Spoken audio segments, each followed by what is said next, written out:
So chapter 8, the Northwest Forest Plan, as you know, is not just about protecting older forest and aquatic ecosystems in the Pacific Northwest.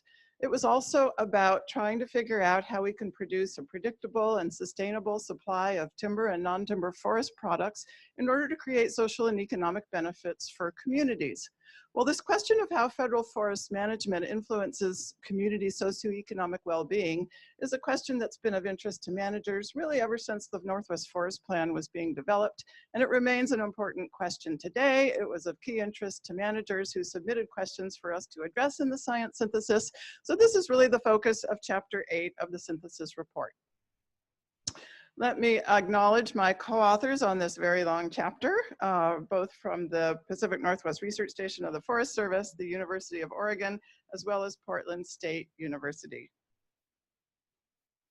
Okay, well, when we talk about the Northwest Forest Plan area from a socioeconomic standpoint, what we're really talking about are 72 counties within the plan area. Of these, 32 are metropolitan counties, 40 are non-metropolitan counties. Together, we talk about 10 large metropolitan areas that have 50,000 people or more, as well as roughly 1,300 non-metropolitan communities.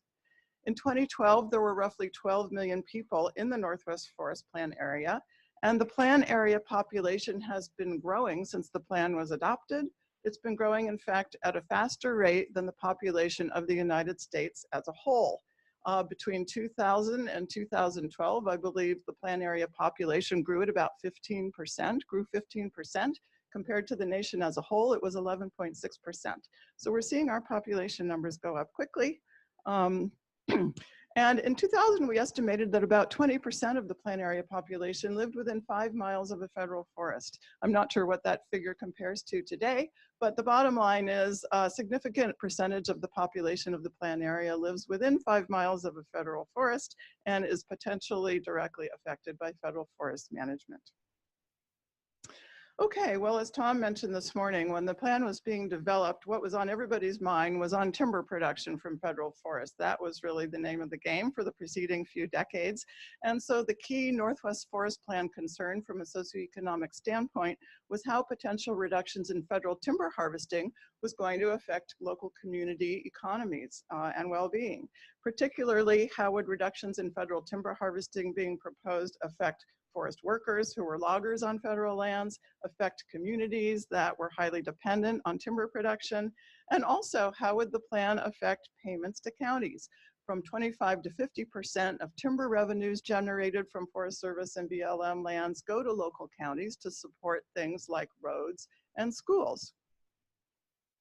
Well, indeed, federal timber harvesting did decline under the plan.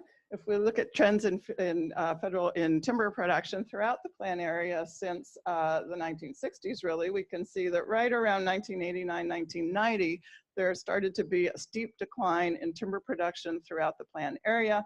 You can see that that's mostly accounted for by declines in federal timber harvesting.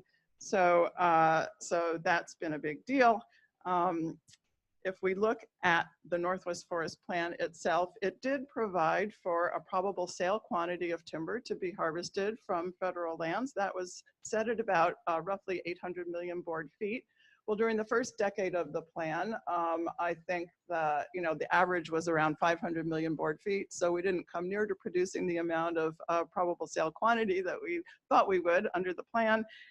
Things improved during the second decade of the plan, but you can see that it's still been below the PSQ identified in the plan. So reductions in federal timber harvesting have been, a somewhat controversial issue throughout this entire period. If we look at timber production by land ownership in the plan area, we can see that the vast majority of timber being produced is coming from non-federal lands, predominantly private lands, as you can see with the red and white stippling here. Around the year 1990, federal timber accounted for about 25% of the regional supply, but by 2000, that had dropped to 5%. And in 2012, it was up at about 10%. So it's increased a little bit, but most of the timber in the region is coming from private lands. Okay, along with these declines in federal timber production, we've seen a decline in the wood products industry in the plan area. This chart comes from data from Oregon specifically, but in particular, there's been a decline in the number of mills that process wood throughout the plan area. And again, that kicked in the 1990s. There's also been a decline in not only mill capacity, but use. Only a certain percentage of the capacity of these mills is being used for wood processing. We've also seen a decline in employment in the wood products industry, of course. Again, this graph just comes from Oregon, but it provides an example of this trend, which also began here right around 1990 or so. As of 2012, only about 3% of employment in non-metropolitan counties of the plan area was in the wood products industry. So we've seen a substantial decline there. Okay, well, these declines in the wood products industry, of course, cannot be solely attributed to declines in federal timber harvesting under the Northwest Forest Plan. There are a number of important factors that influence trends in the wood products industry, and that includes advances in milling technology that reduce the demand for labor in the mills. It includes market conditions for timber, for lumber, and for paper products, which of course always fluctuates. And there is also competition from other domestic as well as international sources. So federal timber harvesting is only one thing that impacts the wood products industry, but certainly that impact, can be variable and more important in some places than others, just depending. Well, how have these trends affected rural communities throughout the plan area?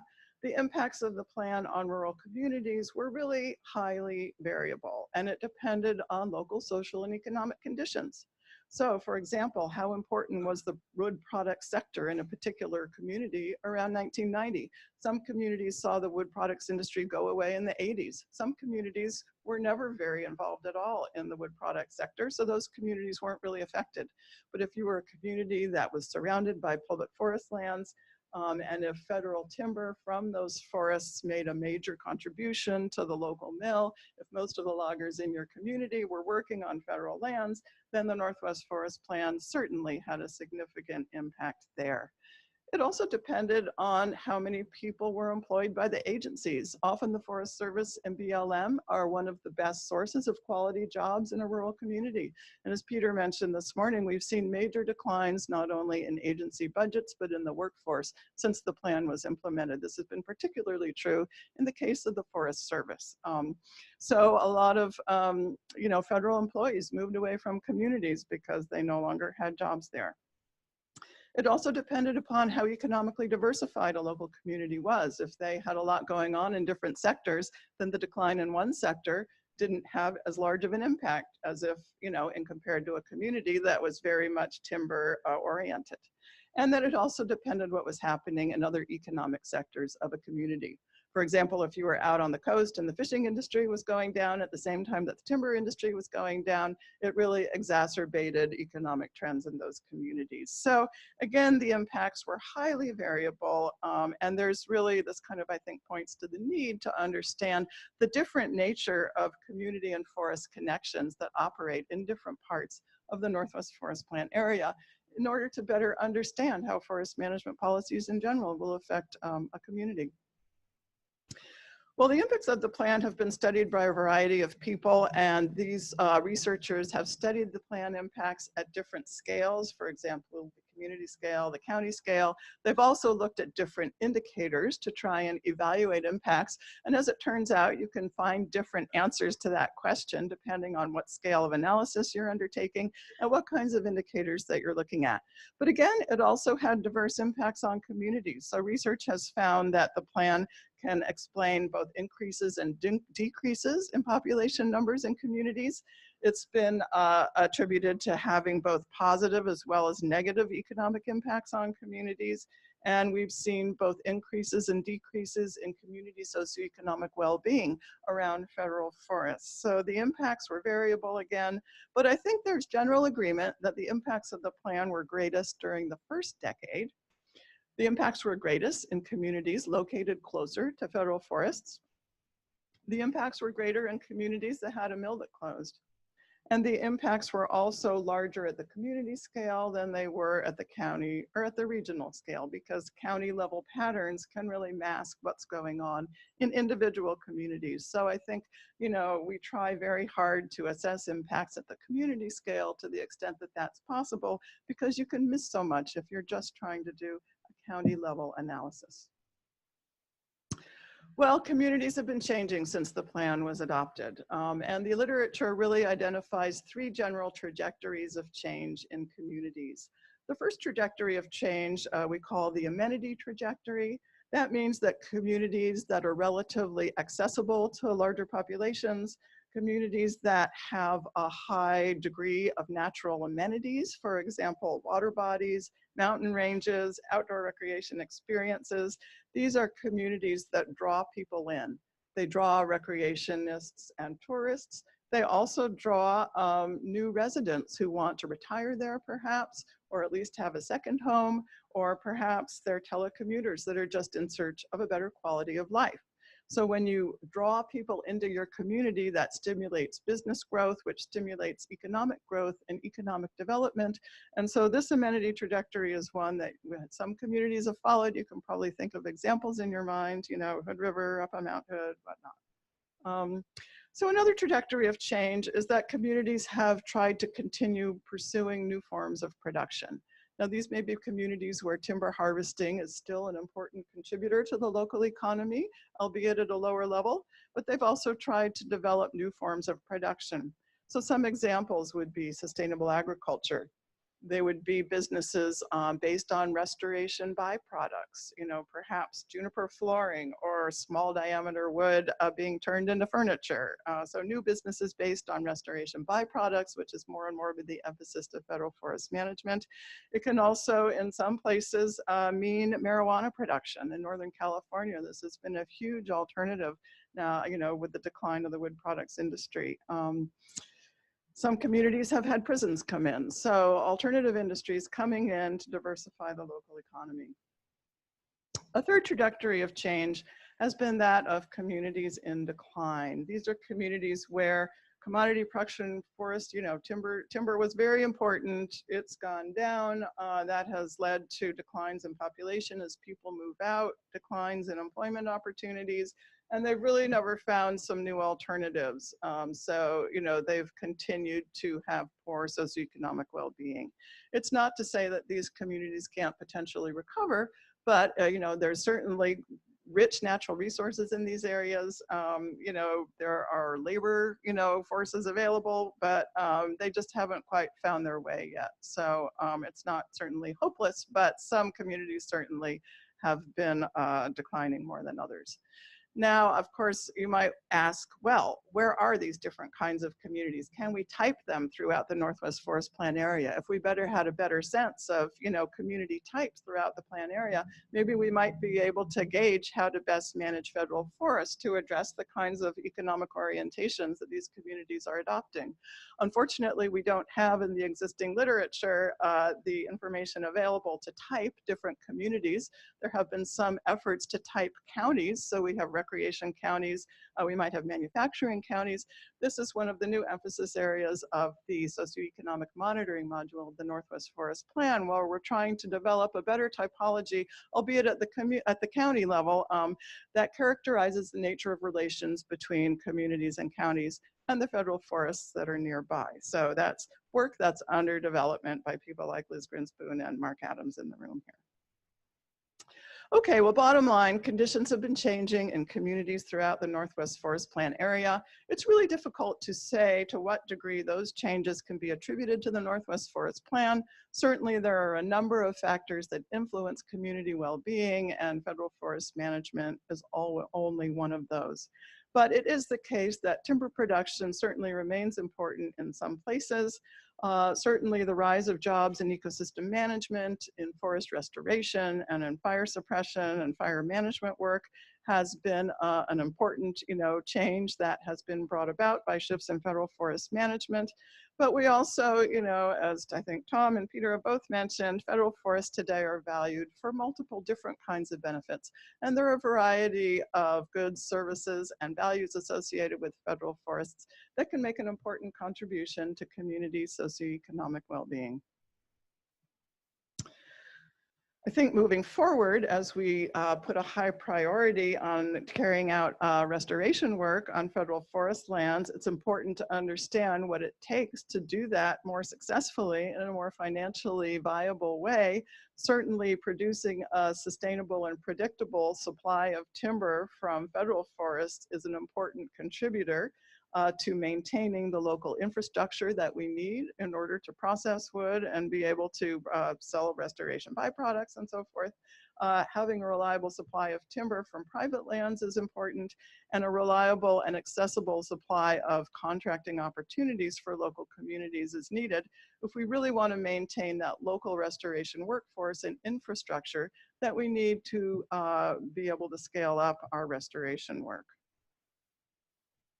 But in addition to that, let's talk about some of these other benefits from federal forests that make an important contribution to community socioeconomic well-being. Non-timber forest products is one of those items. What do I mean by non-timber forest products? Well, I mean things like firewood, Christmas trees, poles and posts, mushrooms, boughs, floral greens, mushrooms. Did I already say mushrooms? Anyway, all those kinds of products are very important in the Northwest Forest Plan area.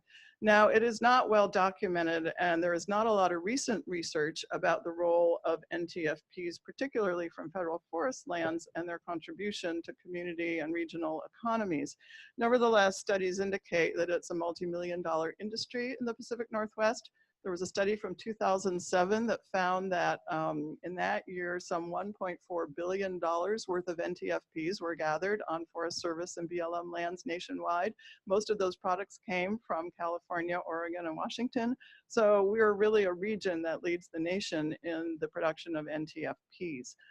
It's estimated, again, these are fuzzy numbers because so much of this is untracked, but this industry employs over 10,000 people in the plan area, it's believed. And most people are not relying on NTFPs for their entire household economy, but rather NTFP gathering can provide a supplemental source of income for people, maybe in the off season if they've got seasonal jobs. It can also provide a fallback source of income. Maybe you're experiencing a gap in employment, so you can turn to NTFP gathering. It's something that doesn't necessarily require, English language skills, a lot of training. So it's a very important sector for many people in the plan area. But NTFPs aren't just about economics, of course. Going to gather NTFPs, you've probably all gone berry picking on the federal forests. I mean, they help to reinforce social bonds between people. It helps to connect you with nature. It gets you out in the woods, which is good for your physical and mental health. And NTFPs have some important cultural importance to a variety of groups in the region. So managing for non-timber forest products is quite important, but we find that NTFP harvesters are quite underrepresented in the management process. And we don't put a lot of attention on NTFPs when we think about managing the national forests. So this is an area where there's potentially more room for attention. And one of the things that the literature suggests is to think about joint production strategies. In other words, if you want to go out and harvest some timber, there might be different ways of doing that. How can you do it in a way that also might benefit other non-timber forest products that are growing in those same forest stands? So think about silvicultural management for both NTFPs as well as forest products. Okay, let's talk a little bit about recreation. Now this mostly is covered in chapter 9. Lee will talk a lot about recreation, but this chapter 8 talks specifically about the economic benefits of recreation for communities. So recreation on federal forest lands, can drive local economies, not just because visitors who come to recreate on national forests will spend money in local communities, but also because when we do infrastructure development for recreation on federal lands, that creates jobs that community members can potentially capture. So it's estimated that recreation visitation to plan area national forest generates about, well, over $600 million a year.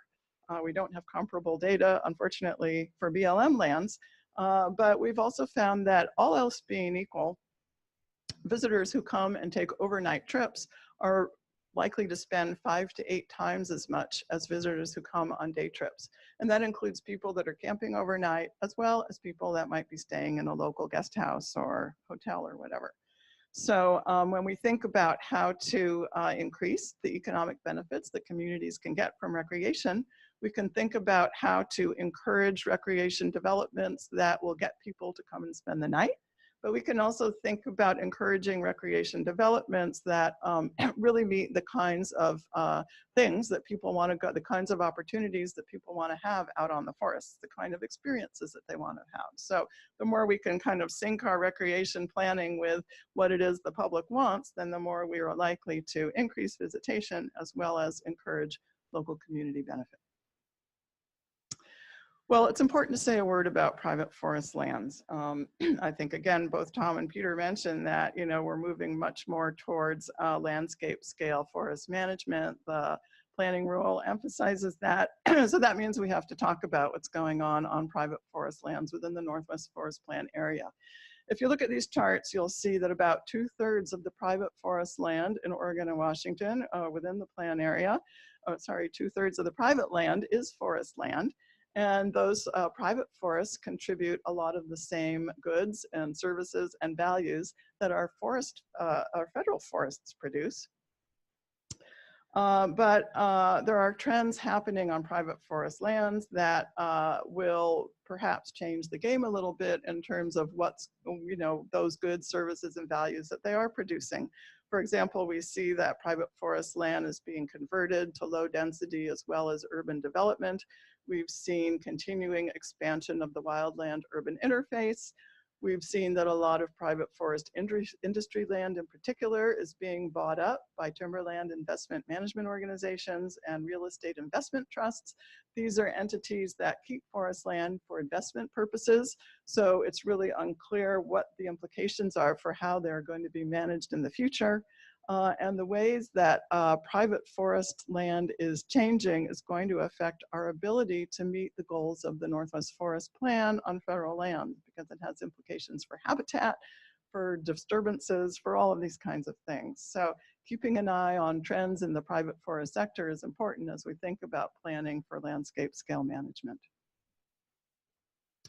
Okay, to summarize then, some of the key points I want to get across today.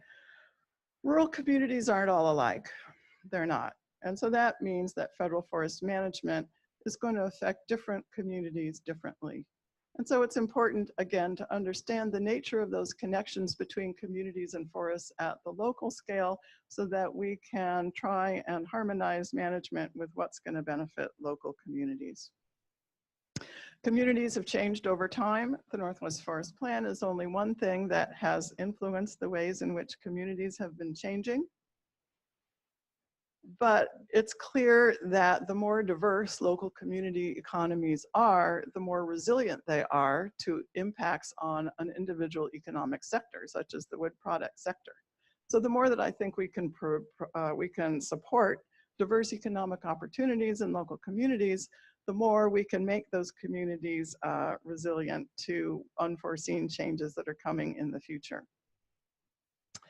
I think this question of how federal forest management influences community socioeconomic well-being will continue to be important into the future, but I think we also need to think about the reverse. How can community well-being contribute to federal forest management?